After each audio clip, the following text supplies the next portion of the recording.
এমন একটি কারাগার যার বিবরণ শুনলে হয়তো আপনি চমকে উঠবেন। এমন একটি কাহিনী যা কেবল গল্প নয়, একেবারে বাস্তব। ভিয়েতনাম যুদ্ধের সময় ফু কোয়াক কারাগার তার নিষ্ঠুরতার জন্য কুখ্যাত ছিল। ফু কোয়াক কারাগারে ৬০০ বা তারও বেশি আমেরিকান যুদ্ধবন্দীকে রাখা হয়েছিল। এই কারাগারকে হ্যানয় হিল্টন নামে পরিচিত কুখ্যাত কারাগারের সঙ্গে তুলনা করা হয়। এসব কারাগারের নৃশংসতার কাহিনী বিশ্বব্যাপী সমালোচিত হয়েছে এবং যুদ্ধের ভয়াবহতার উদাহরণ হিসেবে পরিগণিত হয়েছে। এখানে বন্দী হাজার হাজার কমিউনিস্টকে শারীরিকভাবে বিকৃত ও মানসিকভাবে নির্যাতন করা হয়েছিল। এই ফু কোয়াক কারাগারটি একটি দ্বীপের মধ্যে তৈরি করা হয়েছিল এবং এই দ্বীপটি থাইল্যান্ডের উপসাগরের মধ্যে অবস্থিত। একসময় এই দ্বীপটিকে স্বর্গতুল্য হিসেবে বিবেচিত করা হতো। এটি ১৯৪৯ সালে প্রথম খোলা হয় এবং কারাগারের প্রথম বন্দীরা ছিলেন ভিয়েতনামি বিদ্রোহীরা, যারা ফরাসিদের বিরুদ্ধে লড়াই করেছিলেন। এই কারাগারটি প্রথম অবস্থায় খুবই ছোট ছিল।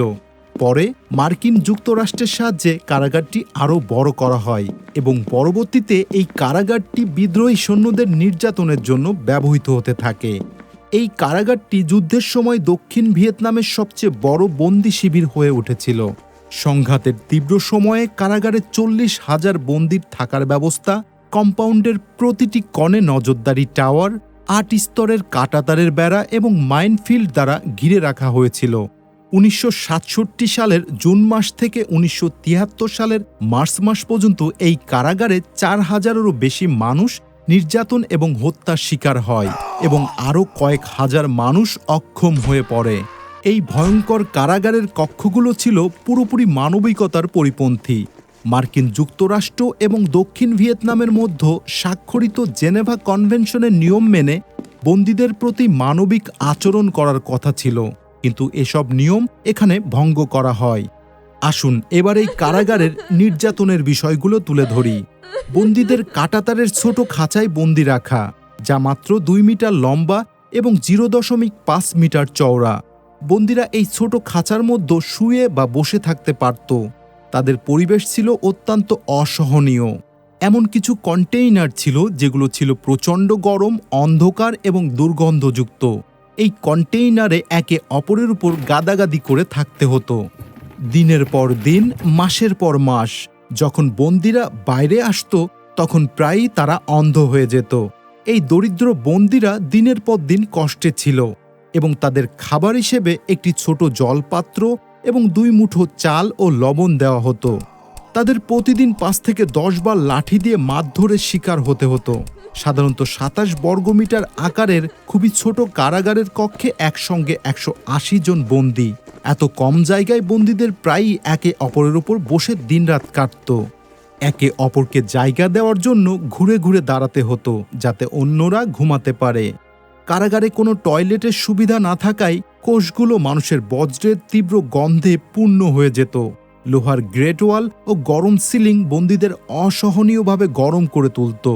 বন্দীদের লিঙ্গ অনুযায়ী পার্থক্য করা হতো না। রেড ক্রসের তদন্তকারীরা রিপোর্টে বলেছিলেন যে কিছু নারী বন্দী অত্যাচারের কারণে মানসিকভাবে বিপর্যস্ত হয়ে পড়েছিলেন। এই মানসিক অবস্থা এমন কিছু যা খুবই ভয়ঙ্কর এবং যা নিয়ন্ত্রণে আনা খুবই কঠিন হয়ে পড়েছিল। এই ফু কোয়াক কারাগারকে ১৫ বার রেড ক্রসের ডাক্তারদের দ্বারা পরিদর্শন করানো হয়। তারা এই কারাগারের ভয়াবহ পরিস্থিতি দেখেছিলেন। তাদের প্রতিবেদন অনুযায়ী ক্যাম্প কমান্ডার জেনেভা কনভেনশনের ১২৫টি মৌলিক বিধির মধ্যে অন্তত ১২টি লঙ্ঘন করেছে। বন্দীরা প্রায়ই ক্লান্ত, ঘুমহীন, পানি ও খাবারের অভাবে প্রচণ্ড যন্ত্রণায় ভুগত। সরকারি নথি অনুযায়ী বন্দীরা অন্তত ৪৫টি নিষ্ঠুর নির্যাতনের শিকার হয়েছিল। এসব নির্যাতনের মধ্যে ছিল ধারালো স্ক্রু পয়েন্ট দিয়ে আঘাত করা, হাতুড়ি এবং লোহার বার দিয়ে পেটানো এবং এক প্রকারের ধারালো লাঠি ব্যবহার করা হতো যা মাংসে প্রবেশ করে প্রচণ্ড ব্যথা সৃষ্টি করত। স্টিংরে মাছের ধারালো লেজ দিয়ে চাবুকের মতো আঘাত করা হতো। ধারালো লোহার দণ্ডে নগ্ন হয়ে ঘোরাফেরা করতে বাধ্য করত, যা গভীর ক্ষত সৃষ্টি করত এবং অত্যন্ত যন্ত্রণাদায়ক ছিল।